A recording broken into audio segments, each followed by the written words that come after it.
जय सिया राम बच्चों। मैं अजय प्रताप सिंह अपने YouTube चैनल JSRM स्टडीज में आप सभी का स्वागत करता हूं। आज का हमारा टॉपिक है relationship between WE and WM। तो चलिए स्टार्ट करते हैं। तो बात है WE और WM की। तो बेसिकली ये WE और WM है क्या? WE है weight on the earth and WM क्या है? Weight on the moon.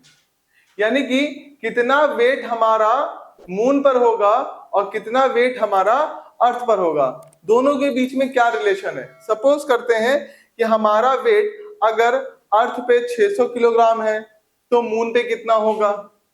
तो अभी मैं आपको नहीं बता रहा हूं कितना होगा, ठीक है। हम रिलेशनशिप पहले डेवलप करेंगे। रिलेशनशिप डेवलप करने के बाद आप खुद ही समझ जाएंगे कि अगर अर्थ पर हमारा वेट 600 किलोग्राम्स है तो हमारा मून पे कितना होगा। लेकिन इसको शुरू करने और समझने से पहले देखिए हमें मास और वेट को समझना पड़ेगा, ठीक है। इसके पहले ऑलरेडी मोशन चैप्टर मैंने आपको पढ़ाया हुआ है। वहां पर आपका स्केलर क्वांटिटी, वेक्टर क्वांटिटी और वेट और मास, इन सब में मैंने आपको डिफरेंसेस बताया हुआ है। लेकिन फिर भी क्योंकि मुझे आज इस चीज को क्लियर करना है तो एक बार उसका थोड़ा सा रिकैप कर लेते हैं। देखिए बेटा, मास जो है वो स्केलर क्वांटिटी होती है। किसी भी बॉडी का जो मास होता है वो हमेशा एक जैसा ही रहता है, वो कभी बदलता नहीं है। अगर आप अर्थ पे बॉडी का मास देखोगे तो जितना अर्थ पर मास होगा उतना ही मास आपका कहां होगा? मून पर होगा।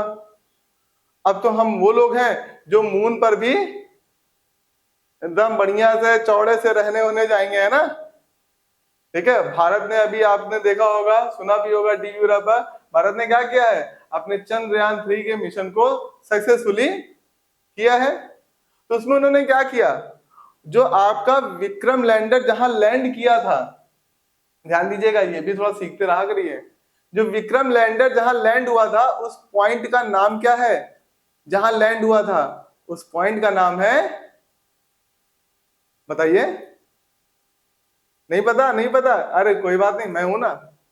शिव शक्ति पॉइंट, याद रहेगा यार। शिव बाबा भोलेनाथ, है ना। तो शिव और शक्ति, ठीक है, माता पार्वती के लिए शक्ति आता है। तो शिव और शक्ति को ये मोदी जी ने नाम दिया, बहुत ही प्यारा नाम है, बहुत ही अच्छा नाम है। तो इसको याद रखिएगा, आने वाले समय के बहुत सारे कॉम्पिटिटिव एग्जाम में ये क्वेश्चन पूछा जाएगा। अभी तो तैयार करवा रहा हूं आपको, है ना। तो उस पॉइंट का नाम क्या दिया है? शिव शक्ति पॉइंट। देखिए टॉपिक में तो अभी हम सीखेंगे, लेकिन हमारे भारत में जो भी गर्व करने वाली चीजें हैं हमें उन पर गर्व करना चाहिए, हमें उन पे प्राउड करना चाहिए। हमें जरूरी थोड़ा कि हर बार विदेशी जो करते हैं हम उनको पढ़ें, अरे जरूर पढ़िए, उनसे भी सीखिए, लेकिन भारत ने क्या क्या किया है उसको भी जानिए, उसको भी सीखिए, ठीक है। तो आपको अपने देश पर गर्व होगा, और जब देश पर गर्व होगा तो आप में भी उनके जैसा बनने की, अब जैसे अभी बात हो रही है चंद्रयान मिशन की, तो होता क्या है, भारत से जितने भी मिशन लॉन्च होते हैं ना, पहले भारत क्या करता था, भारत खुद जो है अपने रॉकेट लॉन्च नहीं कर पाता था। अच्छा, इससे एक मूवी का नाम याद आ गया। मूवी का नाम क्या है? रॉकेटरी। रॉकेटरी मूवी देखिए, बहुत इंपॉर्टेंट मूवी है। वो किसके बारे में है? नंबी नारायण के बारे में है। तो नंबी नारायण कौन थे, उनको जानने और समझने का मौका मिलेगा आपको, है ना। जैसे हमारे देश में बहुत से बड़े बड़े लोग हुए हैं जिन्होंने बहुत कुछ जो है अचीव किया अपनी लाइफ में, उन पे बनी हुई मूवीज को देखिए। जैसे अभी एक रिसेंटली मूवी आई है द वैक्सीन वॉर, जाइए अपनी फैमिली के साथ देखिए, बहुत कुछ सीखने को मिलेगा कि भारत ने कैसे दुनिया को, जब दुनिया कोविड से लड़ रही थी तो भारत ने कैसे बचाया। अपनी चीजों पे गर्व करिए और ऐसी मूवीज को सपोर्ट करिए, वो नहीं, ठीक है। ऐसे लोगों की मूवी देखिए जिनसे आपको सीखने को मिले। आप स्टूडेंट्स हैं, आप बच्चे हैं, आप सीखिए, ठीक है। भारत की जो भी ग्लोरी की बातें हैं उनको जानने की कोशिश करिए। हमेशा कमियां कमियां कमियां कमियां मत ढूंढते रहिए, भारत की ग्लोरी को ढूंढिए। तो ऐसी मूवीज को देखिए जो ये चीजों को प्रमोट करती हैं, ठीक है, कि भारत कैसे जो दूसरों के रॉकेट से अपनी जो जो भी चीजें होती थी उनको लॉन्च करता था, सैटेलाइट वगैरह, अब भारत खुद ही लॉन्च करता है, भारत के पास खुद का लॉन्च पैड है। तो कैसे नंबी नारायण ने कितनी मेहनत की भारत को, जो लिक्विड इंजन पर लेकर गए। पहले भारत में जो है वो सॉलिड फ्यूल का इस्तेमाल होता था, फिर लिक्विड फ्यूल का इस्तेमाल होने लगा। पीएसएलवी क्या होता है, आपने कई बार सुना होगा कि पीएसएलवी रॉकेट से छोड़ा गया। तो पीएसएलवी क्या है? अच्छा, किसने छोड़ा रॉकेट, किस एजेंसी ने छोड़ा? इसरो ने छोड़ा। तो यार इसरो का फुल फॉर्म क्या होता है? ठीक है, इंडियन स्पेस रिसर्च ऑर्गेनाइजेशन, भारतीय अंतरिक्ष अनुसंधान संस्थान, भारतीय अंतरिक्ष भारतीय अंतरिक्ष अनुसंधान संस्थान। तो अपनी चीजों को जानो तो क्या है यार, क्या है डीआरडीओ, क्या है इसरो, चीजों को जानो समझो। बहुत सारे भारत के बहुत सारे बड़े बड़े लोगों ने बहुत कुछ किया। जरूरी नहीं कि हमेशा जो ग्रेट, जिसको आप बोलते हो ये भारत के बहुत महान है, भारत के बहुत महान है, ग्रेट है, ग्रेट है, जरूरी नहीं कि जब वो इतिहास बन जाए तभी उनको याद करो। जो प्रेजेंट में है, जैसे मैंने अभी आपको नंबी नारायण का नाम दिया, वो प्रेजेंट में, उनके बारे में जानो। जो इतिहास बन गए हैं उनके बारे में जानिए।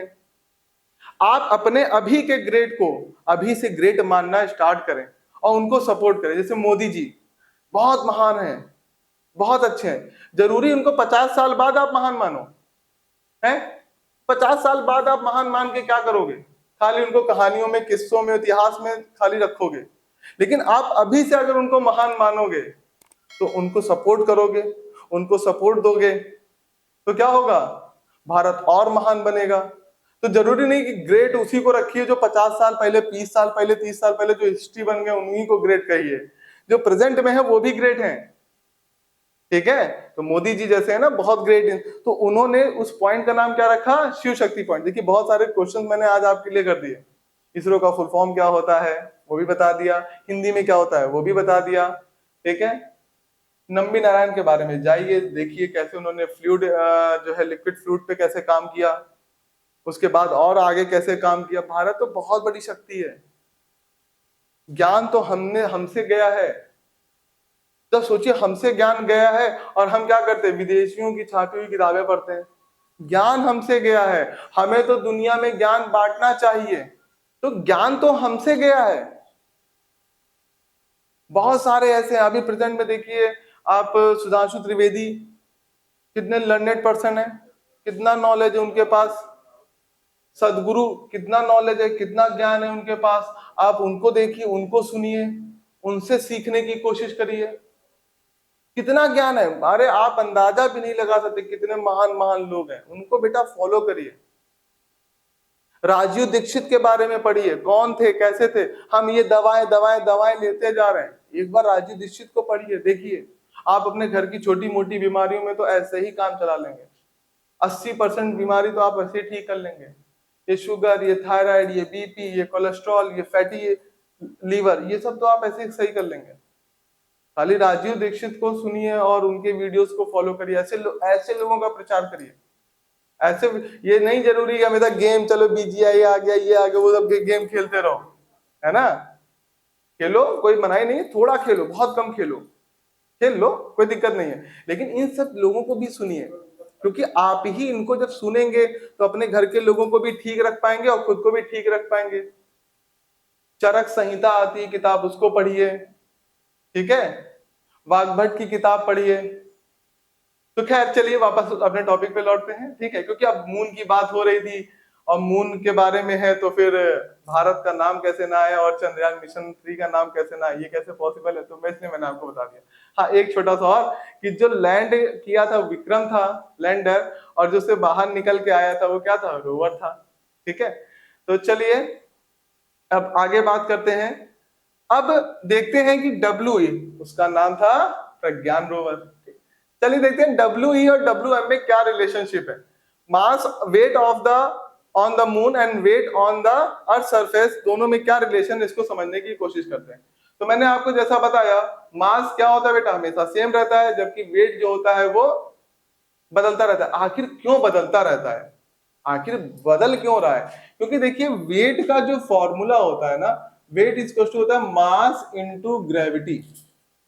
यानी कि देखिए बॉडी का मास है तो मास तो चेंज नहीं हो रहा है, अर्थ पे भी वही रहेगा और मून पे भी वही रहेगा, तो मास तो चेंज नहीं हो रहा है। मतलब चेंज क्या हो रहा होगा? ग्रेविटी चेंज हो रही होगी, ग्रेविटी के रिस्पेक्ट में बात हो रही है, यानी ग्रेविटी बदल रही होगी। मून पे कुछ और होगी और अर्थ पे कुछ और होगी। कितनी होगी अभी आपको मैं सॉल्व करके दिखाता हूं। ठीक है, तो ये आपका हो गया W यानी कि वेट का फॉर्मूला।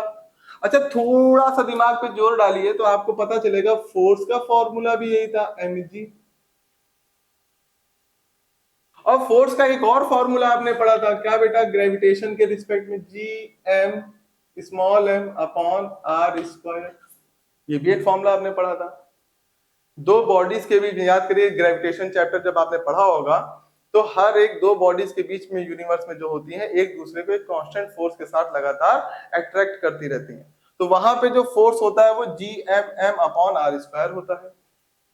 यानी कि देखिए फोर्स कह लीजिए या वेट कह लीजिए, दोनों के लिए फॉर्मूला क्या होने वाला है, एक जैसा होने वाला है। अगर हम एफ ई की बात करें, फोर्स ऑन अर्थ, तो ये हो जाएगा अर्थ का मास और ये हो जाएगी अर्थ की रेडियस, और ये तो आपकी बॉडी का मास है तो उसको कोई दिक्कत ही नहीं, वो स्मॉल एम रखिए। एफ ई की जगह अगर हम एम कह दें तो एफ एम क्या हो जाएगा, जी कैपिटल एम एम और ये एक और M upon R M square. अब आप सोच रहे होंगे ये एम क्या है बेटा, ये अर्थ का मास है और ये मून का मास है, ठीक है। और एफ जो है वो किसके बराबर हो सकता है, वेट के बराबर, क्योंकि ये फोर्स जो है वो वेट होता है। यहाँ पे आप कह दीजिए डब्ल्यू ई और यहाँ पे आप कह दीजिए W M, weight on earth and weight on moon. Clear.